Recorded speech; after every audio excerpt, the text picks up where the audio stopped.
El versículo de memoria en Mateo 24:37 dice así: Mas como en los días de Noé, así será la venida del Hijo del Hombre. En primer lugar, vamos a considerar cómo era el mundo antediluviano. Según el texto hebreo del Génesis, desde la creación hasta el diluvio pasaron 1656 años y 10 generaciones longevas desde Adán hasta Noé. Durante ese periodo de tiempo, la población aumentó mucho. Algunos calculan que habrían llegado a sumar unos 8.000 millones de personas. Adán vivió 930 años, más de la mitad del tiempo desde la creación al diluvio, y alcanzó a ver a 8 generaciones suyas que llegaron a la madurez. Matusalem, el abuelo de Noé, fue el más longevo, vivió 969 años y murió el año del diluvio. Pero la población no solo aumentó en número, sino fundamentalmente en la maldad. Y esto fue mucho más extenso cuando los descendientes de Set o setitas, que también son llamados los hijos de Dios, se unieron en matrimonio con los cainitas, las hijas de los hombres. Estas uniones se llevaron a cabo en contra de los códigos de Dios en la creación, en consonancia con sus propios deseos pecaminosos.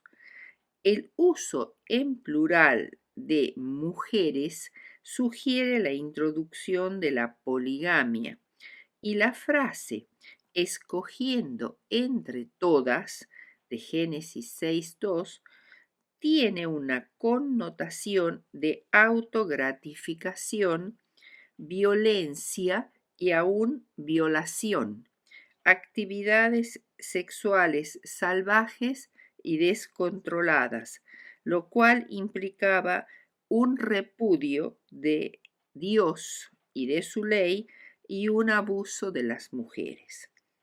Los descendientes de Caín habían iniciado la fundación de ciudades, la poligamia y diversos adelantos técnicos y culturales. Aparentemente se dedicaron a la metalurgia, por lo cual algunos de sus nombres quieren decir artífices, es decir, el que trabaja con metales. Recordemos que Caín en Génesis 4:17 dice que fundó una ciudad, tal vez la primera fuera del huerto del Edén, y le puso el nombre de su primer hijo Enoc. Allí vivían los primeros artífices de bronce que tenían por patrono a Tubal Caín, descendiente directo del primer homicida.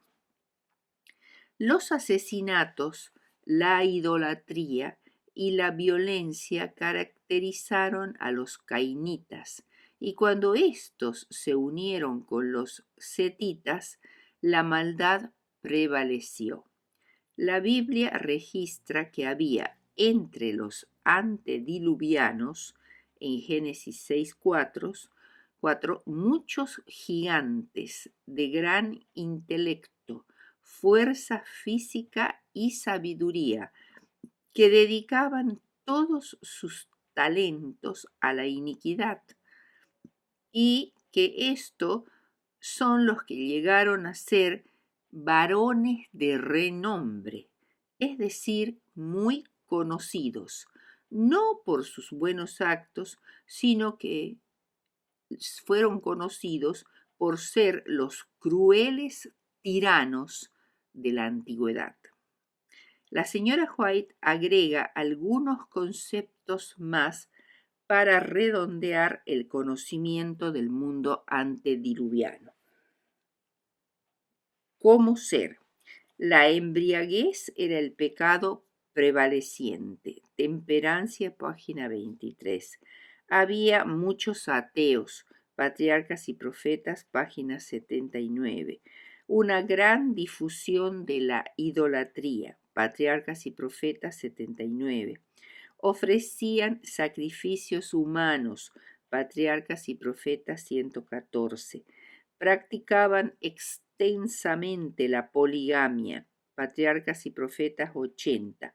Eran carnívoros, Consejos sobre Salud, página 109. Construyeron hermosas mansiones, Patriarcas y Profetas, 79. Eran gigantes intelectuales, Patriarcas y Profetas, 69. Alcanzaban la mayor actividad a la edad en que nosotros estamos por morir. Comentario Bíblico Adventista, tomo 1, página 1104. 7 generaciones convivían al mismo tiempo. No necesitaban libros porque tenían memorias poderosas. Patriarcas y Profetas, página 70. Génesis 6:5 dice, y vio Jehová que la maldad de los hombres era mucha en la tierra, y que todo designio de los pensamientos del corazón de ellos era de continuo solamente el mal. Difícilmente podría el lenguaje humano presentar un cuadro más vívido de la depravación que existía. No quedaba nada bueno en los hombres, estaban corrompidos hasta la médula, sus mismos pensamientos estaban compenetrados del mal. El mal reinaba supremo en el corazón, en los pensamientos y en las acciones. Esto quiere decir que el mal predominaba, no en forma pasajera, sino permanente, no en unos pocos individuos, sino en la sociedad en conjunto. Y todo esto era la consecuencia de haber decidido ignorar voluntariamente las palabras de Dios. El segundo punto vamos a tocar es el arrepentimiento de Dios. Génesis 6:6 dice, y se arrepintió Jehová de haber hecho hombre en la tierra y le dolió en su corazón. Dios se entristeció mucho, le dolió el corazón al ver cómo se había arruinado su hermosa creación. Profundo dolor y compasión. Que se arrepienta no significa que Dios no supiera con mucha anticipación y exactitud que esto iba a suceder como consecuencia de dejar con vida a Caín. Él es omnisciente y tampoco quiere decir que hay variabilidad en su naturaleza y propósito. Simplemente el que diga que se arrepintiese se refiere a que Dios, en consonancia con su inmutabilidad, cambia de posición respecto al hombre que ha cambiado también la suya. El dolor divino es una indicación conmovedora de que Dios no odió al hombre. La humanidad pecadora llena el corazón divino con profundo dolor y compasión.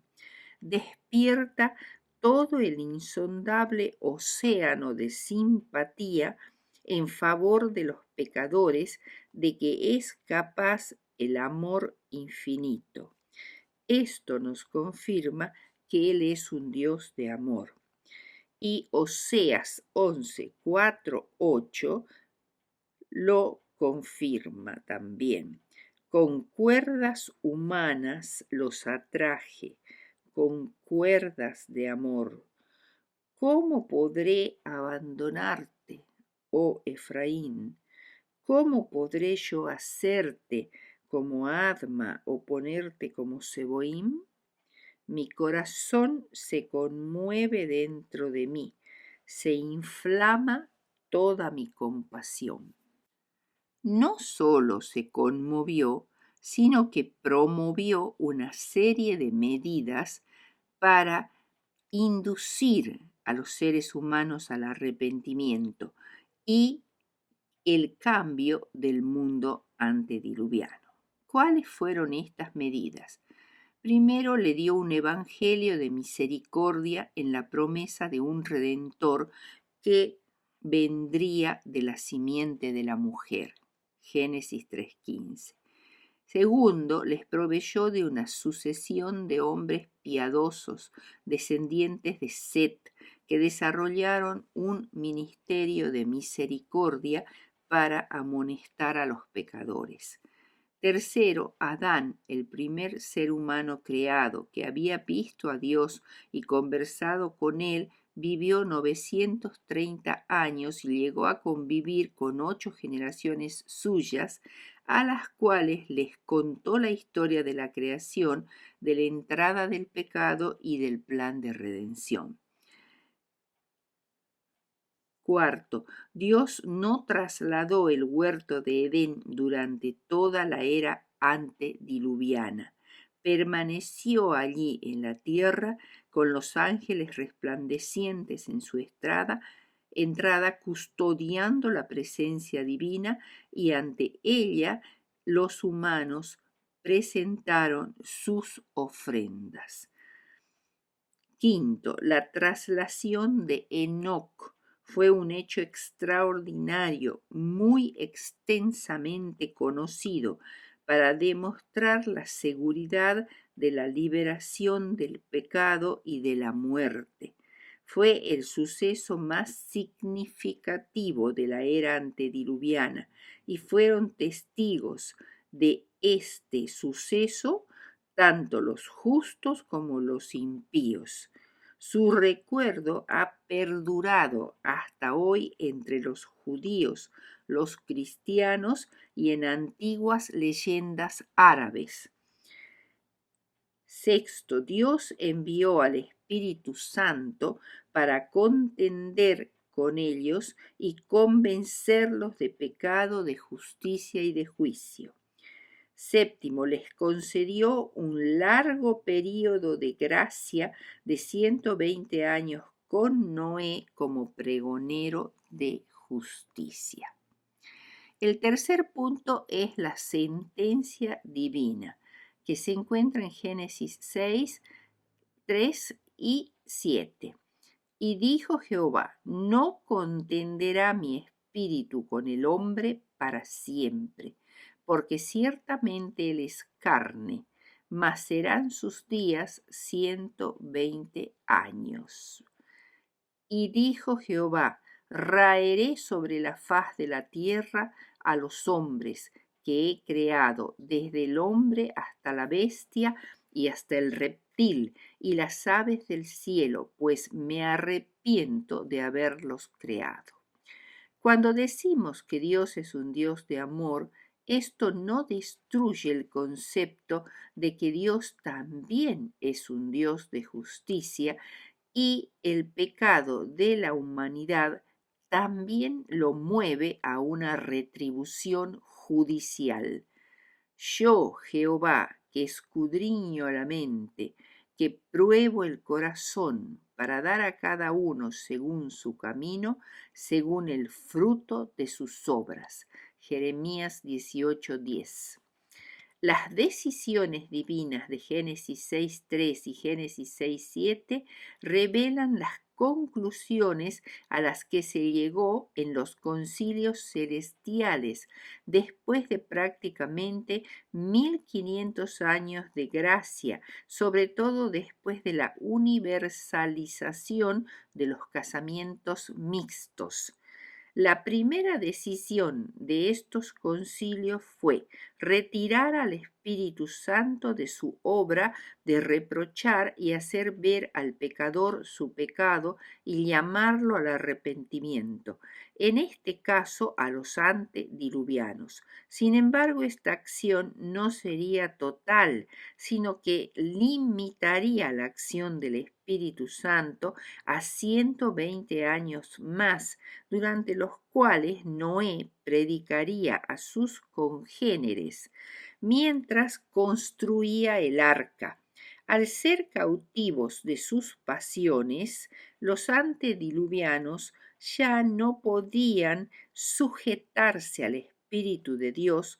Por ello, Primera de Pedro 3, 18 al 20, dice que el Espíritu de Cristo predicó a estos prisioneros de Satanás. Refiriéndose al Espíritu de Cristo es lo mismo que decir el Espíritu Santo, porque el Espíritu Santo toma de Cristo y lo hace saber a los humanos. Además de limitar la acción del Espíritu Santo, en el versículo 7 se decide raer a los antediluvianos, impenitentes al fin de este período de gracia, y esta palabra raer es muy apropiada, ya que significa la extinción de la raza humana mediante un diluvio devastador. En segundo lugar, el primer anuncio a Noé de estas decisiones celestiales está registrado en Génesis 6, 12 y 13. Y miró Dios la tierra, y he aquí que estaba corrompida, porque toda carne había corrompido su camino sobre la tierra. Dijo pues Dios a Noé: he decidido el fin de todo ser, porque la tierra está llena de violencia a causa de ellos, y he aquí que yo los destruiré con la tierra. La decisión de Dios, comunicada por primera vez a Noé, no es un acto arbitrario ni imprudente de la deidad. Dios llevó a cabo primero una investigación minuciosa de la tierra y su población, que reveló que ya no existía ninguna distinción entre los cainitas y los setitas, excepto por muy pocas personas. Había llegado indefectiblemente el momento de la retribución, aun cuando todavía se concedían 120 años más de gracia. En tercer lugar, la orden de Dios a Noé, Génesis 6:14. Hazte un arca de madera de gofer, harás aposentos en el arca y la calafatearás con brea por dentro y por fuera. Como consecuencia del anuncio a Noé, vino después la orden de hacer algo que Noé nunca había hecho antes: una embarcación en tierra firme. Sus dimensiones eran gigantescas: 154 metros de largo por 26 metros de ancho. Debía albergar a los animales y al alimento necesario para sostenerlos por más de 371 días antes de poder sembrar nuevamente la tierra.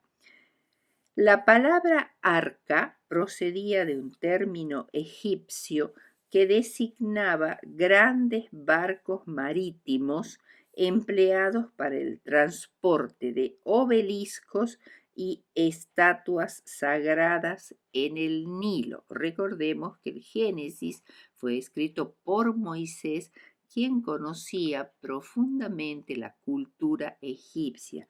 Por eso algunas palabras tienen relación con cosas similares que se dieron después del diluvio en la cultura egipcia. La madera de gofer se refiere a un árbol que podría ser el cedro o el ciprés. Elena de White en Patriarcas y Profetas, página 81, menciona específicamente el ciprés, cuya madera es resinosa, por lo tanto adecuada, y debía ser impermeabilizada con brea o betún por dentro y por fuera. Por sus dimensiones era 3 veces más grandes que los más grandes y antiguos barcos egipcios. La comunicación de la sentencia y del modo como se llevaría a cabo fue la cuarta comunicación. Génesis 6, 17 dice: y he aquí yo traigo un diluvio de agua sobre la tierra para destruir toda carne, en que haya espíritu de vida debajo del cielo. Todo lo que hay en la tierra morirá. Noé, por tanto, debía ser el pregonero de justicia que predicara el último mensaje de misericordia a los antediluvianos al instarlos a arrepentirse y entrar en el arca. Pero, a pesar de todas sus predicaciones, fueron él y su familia los únicos supervivientes de esa generación. ¿Quiénes se pierden con el diluvio? En primer lugar, los cainitas impenitentes que no se arrepintieron, quiere decir esta palabra, muertos antes del diluvio. En segundo lugar, los setitas unidos a los cainitas, impenitentes también, muertos antes del diluvio. Y en tercer lugar, toda la generación que murió en el diluvio, una generación perdida. ¿Y quiénes son los que se salvaron? Los descendientes de Adán vía Set, que formaron el linaje piadoso y que murieron antes del diluvio. Cuando hablamos de que los que murieron antes del diluvio y que fueron piadosos se salvaron, queremos decir que en la resurrección final ellos serán levantados de sus tumbas. En segundo lugar, los colaboradores de Noé que le ayudaron a construir el arca, proporcionando la madera y trabajándola de manera adecuada para formar el arca, que escucharon y aceptaron su prédica, pero murieron antes del diluvio. En tercer lugar, los de la generación de Noé, es decir, sus antepasados o también contemporáneos, que lo oyeron, aceptaron su mensaje y murieron antes, como ser, por ejemplo, su abuelo Matusalén, que vivió 969 años y murió el año del diluvio. Y cuarto, de los que llegaron al diluvio y los sobrevivieron, solo 8 personas, que fueron Noé, su esposa, sus 3 hijos, Sem, Cam y Jafet, y sus 3 esposas. Y estas solo 8 personas de casi 8.000 millones de personas que aproximadamente poblaban el mundo antediluviano. Veamos ahora el diluvio propiamente. A pesar de que nunca había llovido antes, y el diluvio parecía una imposibilidad científica, a pesar de que hasta ese momento Noé, que tenía 480 años cuando recibió el primer mensaje de Dios, y que en ese momento, a pesar de estar casado, no tenía ningún hijo y solo engendró a su primer hijo Jafet a los 500 años. Y a pesar de que el construir el arca, proveerla de alimentos suficientes, almacenarlos en el arca, todo esto constituía una tarea descomunal que necesitaba los talentos de un sabio organizador, y Noé llegó a ser entonces un constructor de barcos, un predicador, un agricultor y un abastecedor. Génesis 6:22 dice simplemente: y lo hizo así Noé.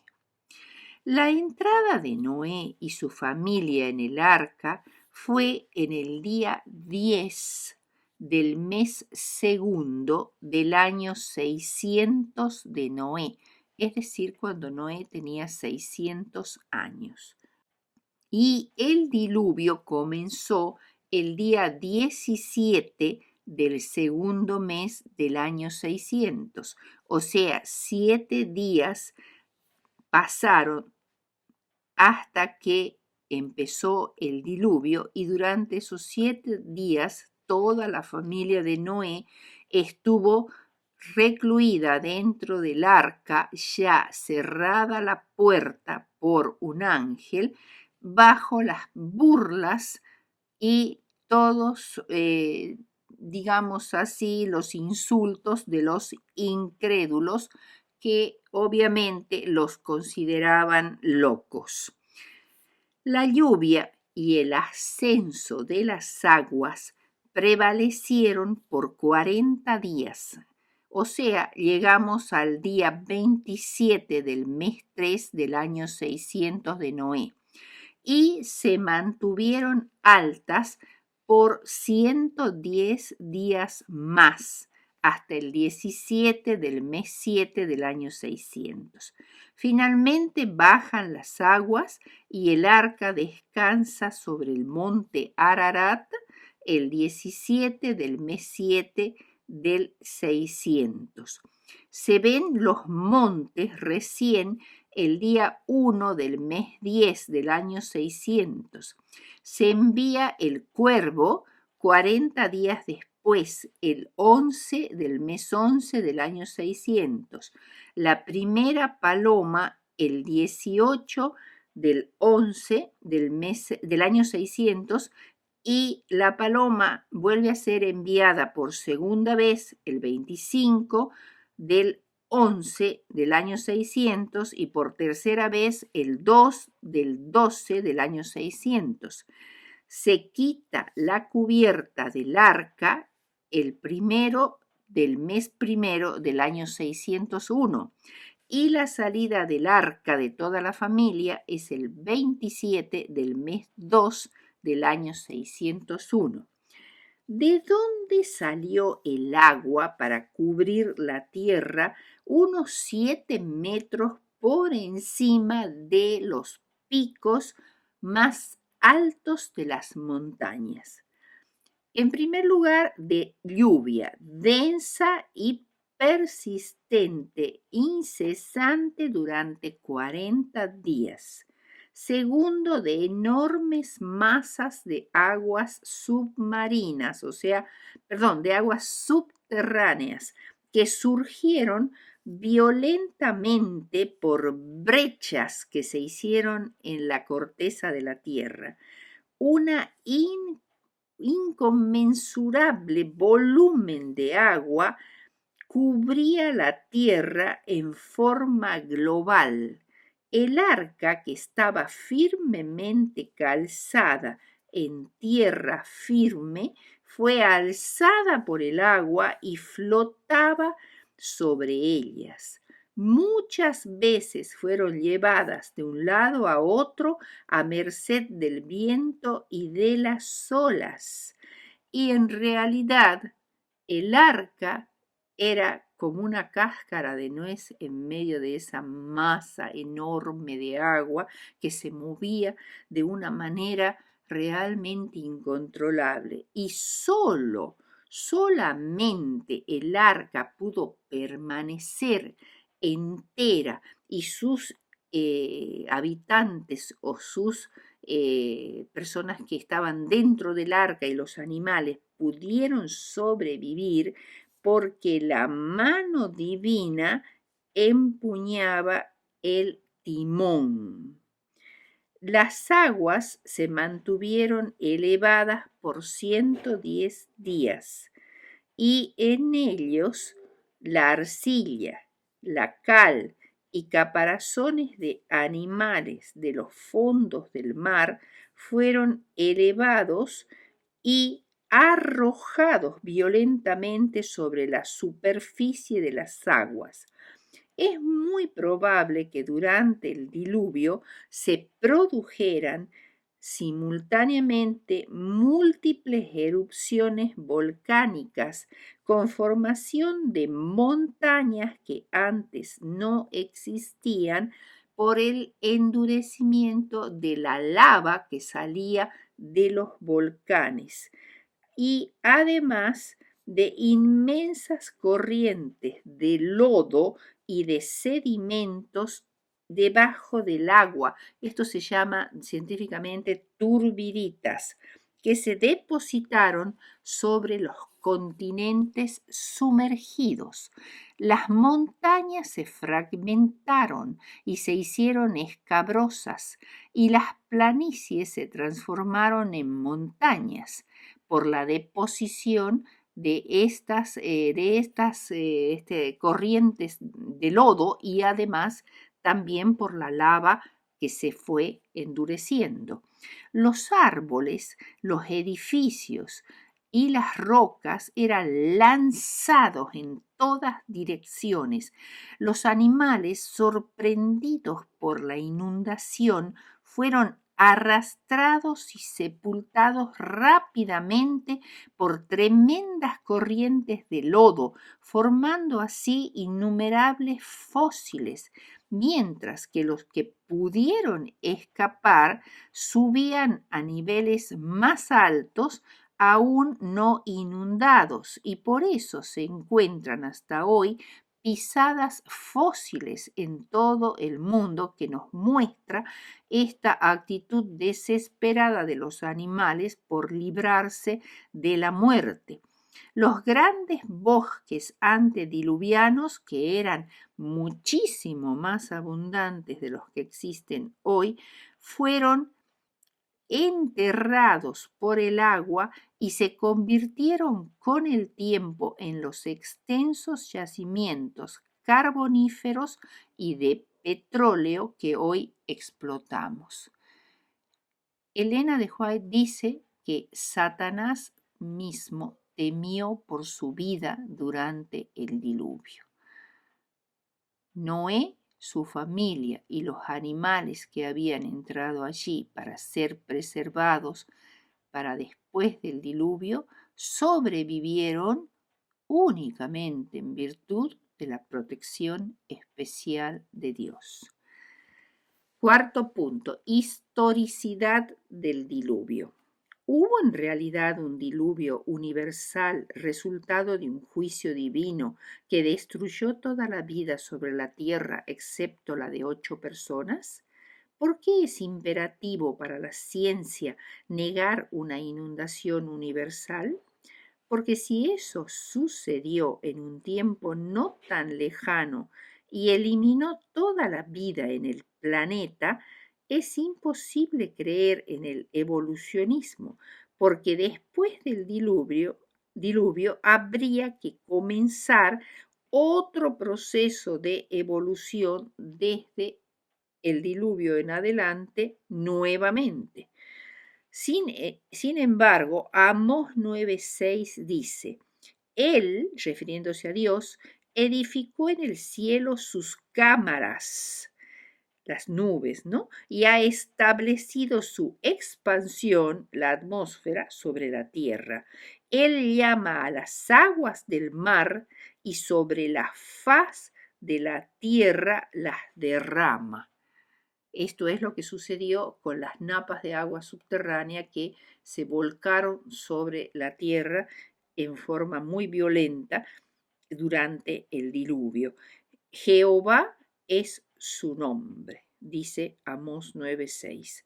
La columna geológica es una de las mayores pruebas del diluvio, ya que éste creó enormes capas de barro submarino, las corrientes de turbidez o turbiditas, que al secarse formaron los estratos de la columna geológica con sedimentos de origen marino en la superficie de la Tierra, no en el fondo del océano. Luego se formaron las cuencas oceánicas y emergieron montañas nuevas con fósiles marinos también. El agua que cubría todo se escurre hacia las cuencas oceánicas, originando los océanos actuales y una erosión muy rápida.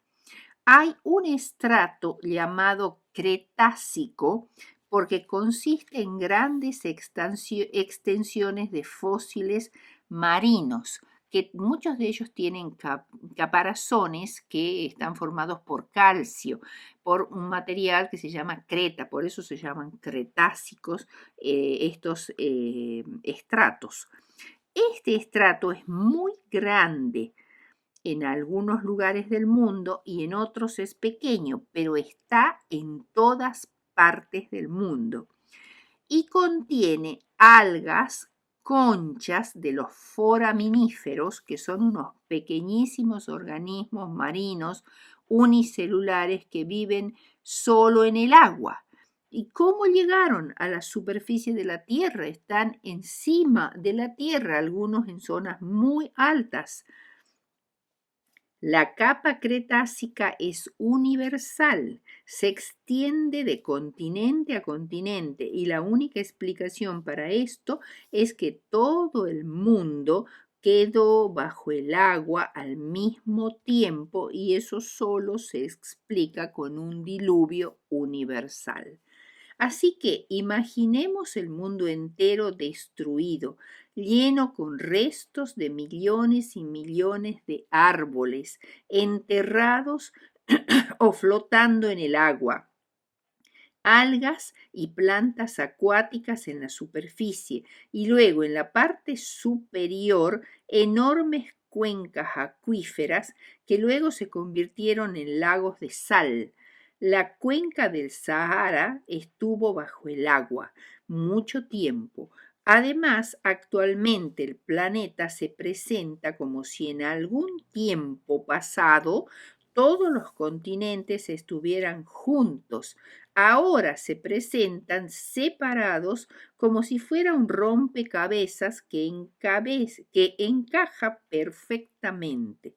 Además tenemos evidencias de enormes desfiladeros formados en segundos, capas sobre capas de bosques petrificados, estratos sobre estratos de organismos marinos enterrados.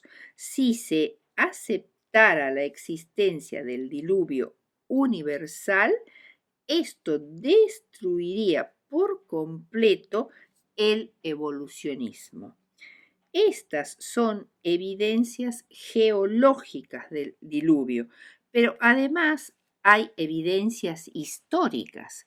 Hay un registro de un diluvio colosal en las memorias culturales colectivas de muchos pueblos distantes entre sí en todo el mundo, no solo en el antiguo cercano oriente, la Mesopotamia, Egipto o Grecia, sino que los relatos de un diluvio de este tipo se encuentran en la India, en China, entre los antiguos habitantes de Irlanda, en los pueblos mayas de Mesoamérica, entre los nativos estadounidenses, entre los pueblos antiguos de Sudamérica y África e incluso entre las tribus aborígenes de Australia.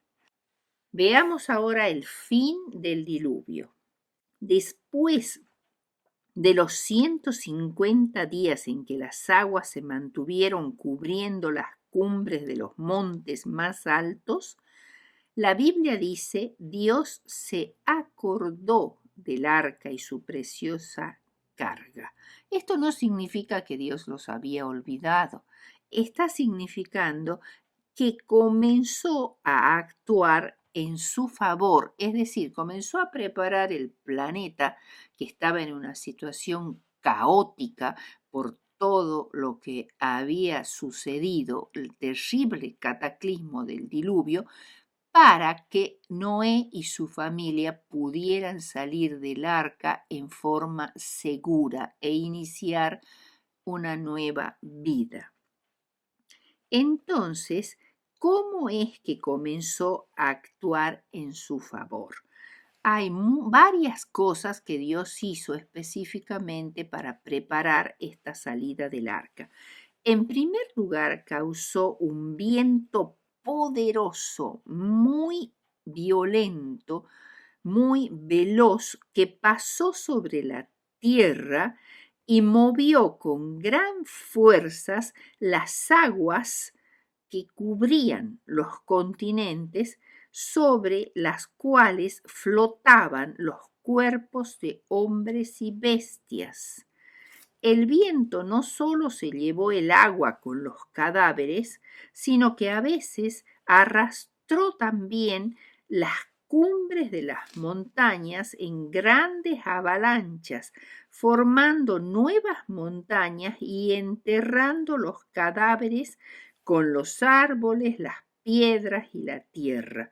O sea que Dios no quería que la tierra fuera para Noé y su familia un vasto cementerio con los cadáveres descomponiéndose en la superficie de la tierra. O sea, produjo un enterramiento masivo bajo el lodo y las rocas que este viento movilizó. Segundo, detuvo las fuentes de agua de las profundidades, o sea, ya no fluyeron más las aguas subterráneas hacia la superficie de la tierra. Tercero, no permitió más lluvia.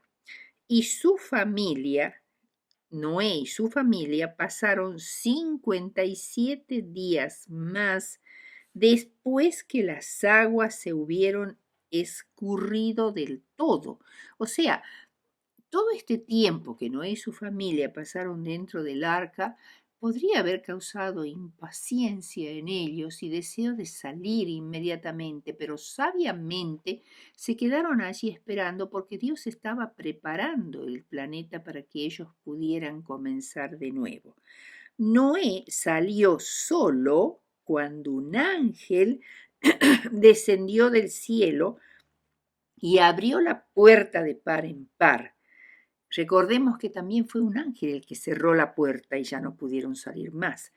Acá viene el ángel, abre la puerta y salieron Noé, su familia y los animales.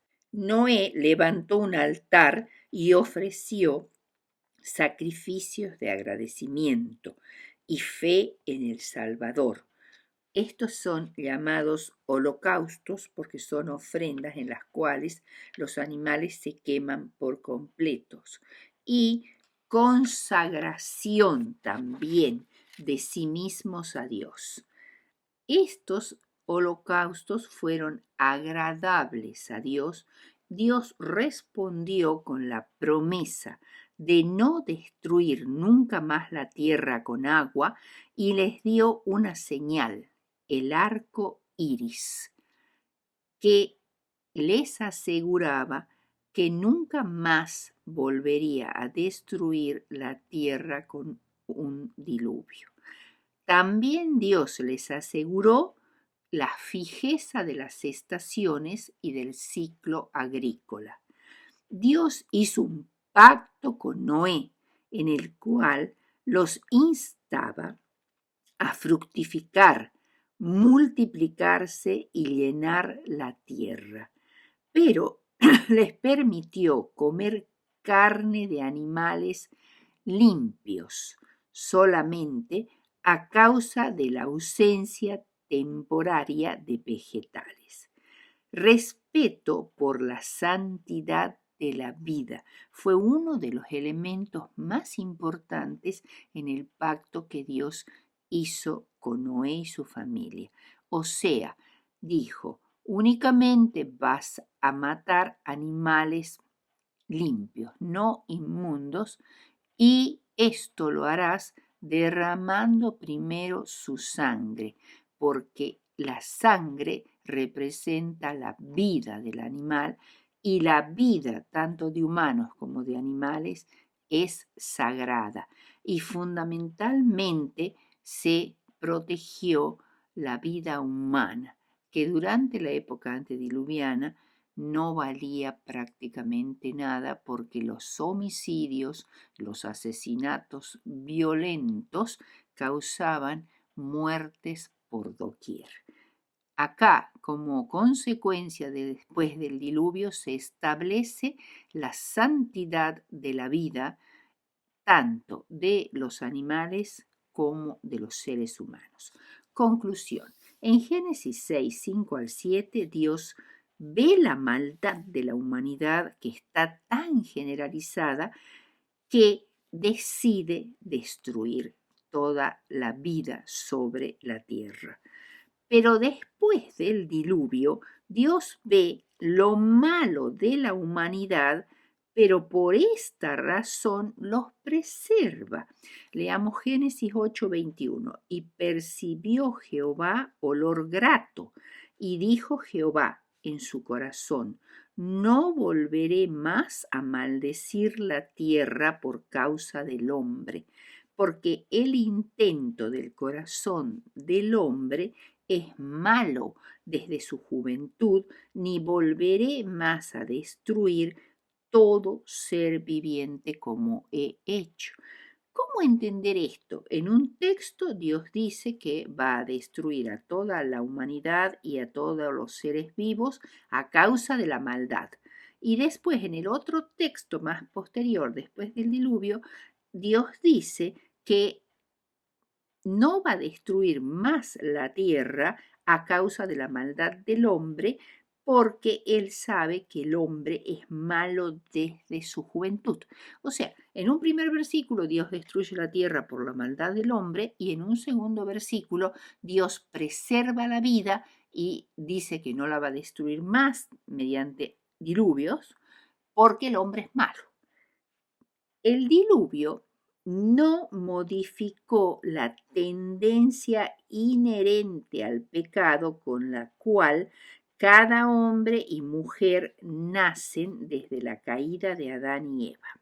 En Génesis 8:21, Dios reconoce que el hombre es pecaminoso en forma natural, pero que él extendería su pacto con el hombre en virtud del plan de redención, mientras que antes del diluvio el hombre no tenía tan solo su tendencia inherente al pecado, sino que ésta se traducía en forma superlativa en todo pensamiento, designio de su mente y acciones.